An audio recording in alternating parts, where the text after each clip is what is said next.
आज हम FI BCom same 2 subject economics का चैप्टर नंबर 7 के मोस्ट इम्पोर्टेंट शॉर्ट क्वेश्चंस पढ़ेंगे और याद करने की कोशिश करेंगे। तो पहला है, वस्तुओना भाव निर्धारण અને સાધનોના ભાવ નિર્ધારણ વચ્ચે શો તફાવત છે?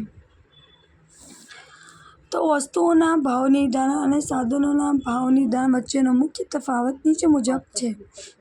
वस्तुओं की मांग प्रत्यक्ष हो, प्रत्यक्ष यानी कि वस्तु की मांग क्या होती है? प्रत्यक्ष। प्रत्यक्ष का मतलब क्या होती है? सीधी। अगर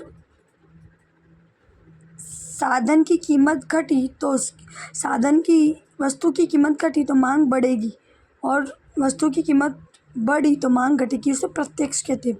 જ્યારે ઉત્પાદનના સાધનોની માંગ વ્યુત્પન્ન के परोक्ष હોય છે, जबकि उत्पादन साधनों जैसे कि श्रमिक, मूडी, श्रम, ये उत्पादन के साधन है ना, उसकी मांग व्युत्पन्न है कि जैसा तुम्हें उत्पादन करना है उसके साथ वैसे उत्पन्न होगा।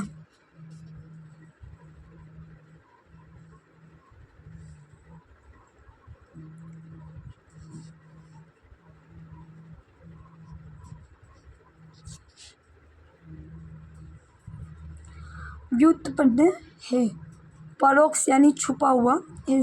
उत्पादनना साधनों पुरवठो एक विशिष्ट बाबत है। उत्पादनना साधन के पुरवठो जितना तुम्हारी मांग है उतना उत्पादन करने के लिए तुम्हारे पास उत्पादन के साधन का पुरवठा भी होना चाहिए, वो भी ज़रूरी है।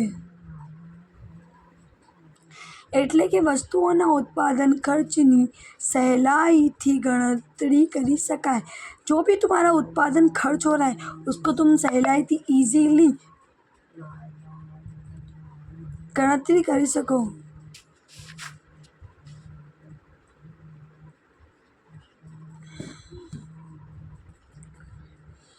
किसका जो भी खर्च तुम्हारा लग रहा है उसका, જ્યારે तो तुम नफ़ा सोच सकोगे ना कि भाई इतना खर्च तो मेरा उत्पादन में लग गया, अब इतना नफ़ा कमाना और इतना बेचना है माल। જ્યારે સાધનોનું उत्पादन खर्च જાણવું घनी वक्त मुश्किल बने छे, जबकि साधन के जितने भी खर्च हुआ है उसको जानना थोड़ा मुश्किल हो जाता है।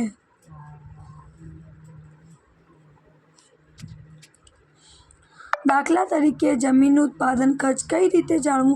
जमीन का जो भी तुम्हारी उत्पादन खर्च उसको कैसे जानना, अथवा समूह करो जरा उत्पादन कार्य में जोड़ाय त्यारे तेमनी ज मानसिक के शारीरिक शक्ति वपराय छे। जब श्रमिक हमारा काम करते तो उनकी कितनी बार मानसिक और शारीरिक शक्ति वपराती है, तो कितनी वपराई? मानसिक, शारीरिक तो तुम भी वापर लो लेकिन मानसिक थोड़ी माप सकते हो। तेनी किंमत कई रीते आंकवी, वो किंमत कैसे मापना? वस्तुनी किंमत अने तेनी मांग में फेरफार थवाथी तेना पुरवठा में अनुरूप फेरफार करी शकाय छे। वस्तुओं की कीमत में जितना फेरफार होय उतना उसकी पुरवठा में भी फेरफार कर सकते हैं। જ્યારે સાધનોના પુરવઠાની કિંમત માંગ સાથે મેળ બેસાડતો समय लागे छे, जबकि साधन तुम्हारे पास कितने हैं, मशीन कितनी है, लोग कितने, उसको मांग के साथ मेल बिसारना, तुम्हारा मेल बैठना थोड़ा मुश्किल हो जाता है, समय लेता है लंबा। साधनों भाव निर्धारण में કંઈક અંશે आत्मलक्षी तत्व ने ध्यान में लेવું પડે છે। साधनों जो साधन यूज़ हो रहे उनके भाव को नक्की करने के लिए कितनी बार तुम्हें आत्मलक्षी यानी खुद को अनुमान लगाना पड़ता है। पक्का नहीं बोल सकते कि इतना ही लगेगा खर्चा। अब दूसरा है, उत्पादनना साधननी सीमांत उत्पादकता एटले शुं?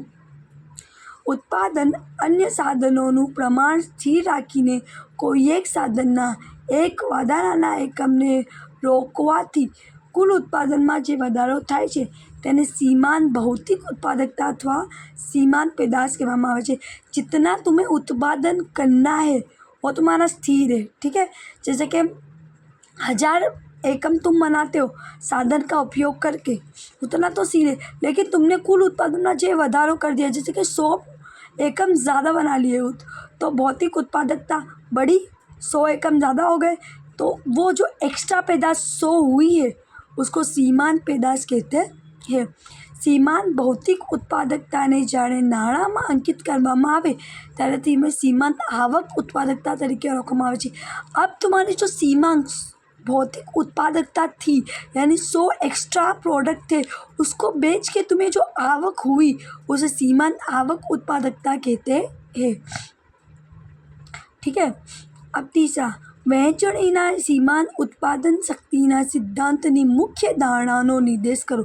धारणा यानी तुमने पहले से सोच लिया कि ऐसे होगा। ठीक है, सोच के रख लिया। अब उसकी धारणा नीचे है। उत्पादनના સાધનોના બજારમાં तथा वस्तुओं बाजार में पूर्ण हरीफाई प्रवर्ते छे। तुमने सोचा कि उत्पादन के साधन जो बाजार में है या फिर वस्तु है वो पूर्ण हरीफाई में चल रहे हैं।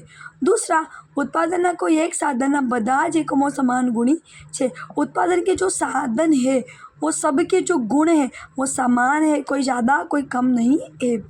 उत्पादन साधनों नाना नाना एकमों विभाजन थई सके छे। जो तुम एकम बना रहे उसको तुम विभाजन यानी अलग अलग कर सकते हो। उत्पादन साधनों संपूर्ण गतिशील है।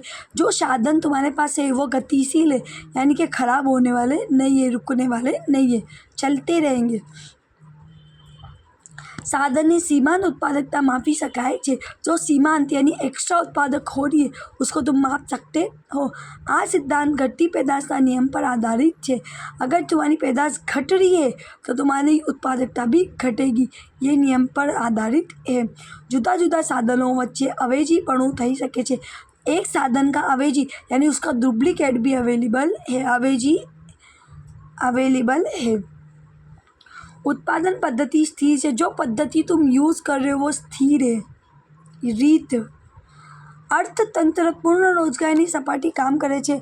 हर उत्पादक हर कामदार को पूरी रोजगारी मिल रही है। योजकનું ध्येय महत्तम नफानी प्राप्तिનું છે। योजक यानी जो योजना बना रहा है उसका ध्येय क्या है? महत्तम यानी ज़्यादा से ज़्यादा नफ़ा प्राप्त करने का है।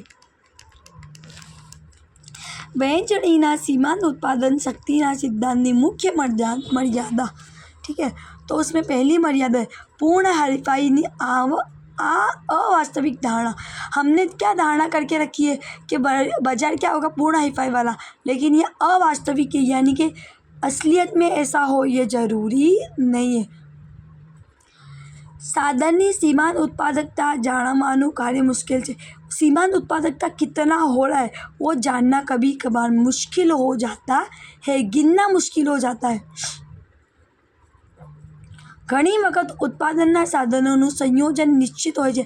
संयोजन यानी कि मिश्रण, जैसे कि इतने लोग इतनी मशीन चलाएंगे तो संयोजन हो गया लोग और मशीन का, वो निश्चित હોય છે। તેથી યોજક તેના ગમે તે રીતે फेरफार કરી શકતો નથી, इसलिए योजक उसमें फेरफार कर सकता नहीं है। अब देखो तुम्हारे पास 100 मशीन है और मशीन को चलाने के लिए एक ही इंसान की ज़रूरत है, तो तुम 100 कामदार को लगाओगे ना, 110 को थोड़ी ना बुला सकोगे। 10 को बुला लोगे तो फालतू का पगार उसको देना पड़ेगा, ऐसा। आ सिद्धांत साधनों की मांगनो ज विचार करे छे। यह सिद्धांत क्या करता है? साधन की मांग का ही विचार करता है। साधनना पुरवठानी बाजुनी ते उपेक्षा करे छे। साधनना पुरवठा, जो भी पुरवठा तुम उत्पादन कर रहे हो उसको उपेक्षा यानी इग्नोर करता है। उत्पादनना साधनों संपूर्ण गतिशील होता नहीं। उत्पादन के जो साधन है वो गतिशील होते नहीं है, जबकि हम धारणा में क्या सोचते हैं कि गतिशील होंगे। उत्पादन गतिशील है, कभी मशीन भी खराब हो सकते हैं, कभी कोई हड़ताल भी कर ले कामदार, है ना। साधनों की कीमत सीमांत उत्पादकता उपरांत अनेक बाबतों पर आधार रखे छे। साधनों की जो कीमत है वो उत्पादकता के साथ साथ दूसरी बाबत यानी कि ग्राहक की सोच, मांग, सब पे भी आधार रखती है। सीमांत उत्पादकता ने साधनों की कीमत वच्चेनो संबंध एक तरफी नहीं। उत्पादकता जितनी होगी साधन की कीमत भी इतनी बढ़ेगी, ये तुम एक तरफी बात कर सकते नहीं हो। आ सिद्धांत लांबा गाळानो वलणनो ख्याल आपे छे। ये सिद्धांत क्या होता है?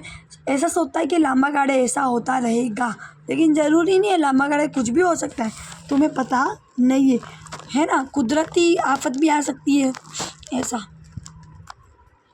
વહેંચણીના આધુનિક સિદ્ધાંતનું હાર્દ શું છે? આધુનિક સિદ્ધાંત સાધનના મૂલ્ય ધારણ અંગેની વધુ સારી અને સ્પષ્ટ સમજ આપે છે। वैश्विक आधुनिक सिद्धांत यानी आज का सिद्धांत मॉडर्न सिद्धांत मूल्य निर्धारण, मूल्य कैसे नक्की करना है, निर्धारण यानी नक्की करना, उसकी माहिती स्पष्ट देता है, उसकी समझ भी देता है. આ સિદ્ધાંતને વહેંચણીના માંગ અને પુરવઠાના સિદ્ધાંત તરીકે ઓળખવામાં આવે છે. इसलिए मुझे वહેંચણી यानी कि बांट देना અને પુરવઠા का सिद्धांत के तरीके हम पहचानते हैं.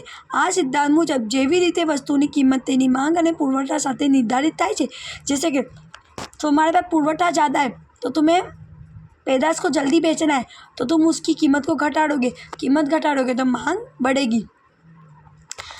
આ સિદ્ધાંત મુજબ જે રીતે વસ્તુની કિંમત તેની માંગ અને પુરવઠા પર નિર્ધારિત હોય છે, इसलिए પુરવઠા પર માંગ निर्धारित यानी कि डिपेंड करती है. એ જ રીતે કોઈ એક સાધનની કિંમત તેના સાધનની માંગ અને પુરવઠા દ્વારા નક્કી થાય છે. वैसे ही साधन की कीमत उसकी पुरवठा कितना उसका पुरवठा है और कितनी उसकी मांग है उस पर डिपेंड करती है यानी आधार रखती है. आधुनिक अर्थशास्त्रीઓ આ સિદ્ધાંતને सीमांत उत्पादकता सिद्धांत करता વધુ श्रेष्ठ गणे છે. या अभी के जो अर्थशास्त्री है वो इसको ज़्यादा अच्छा श्रेष्ठ यानी बेटर समझते हैं. કારણ કે તેમાં સાધનની માંગ અને પુરવઠા એ બંને बाजुનો विचार કરવામાં આવે છે. क्योंकि हम इसमें मांग कितनी है और पुरवठा उसके सामने कितना है, दोनों को सोचते समझ के बाद में निर्णय लेते हैं. Thank you.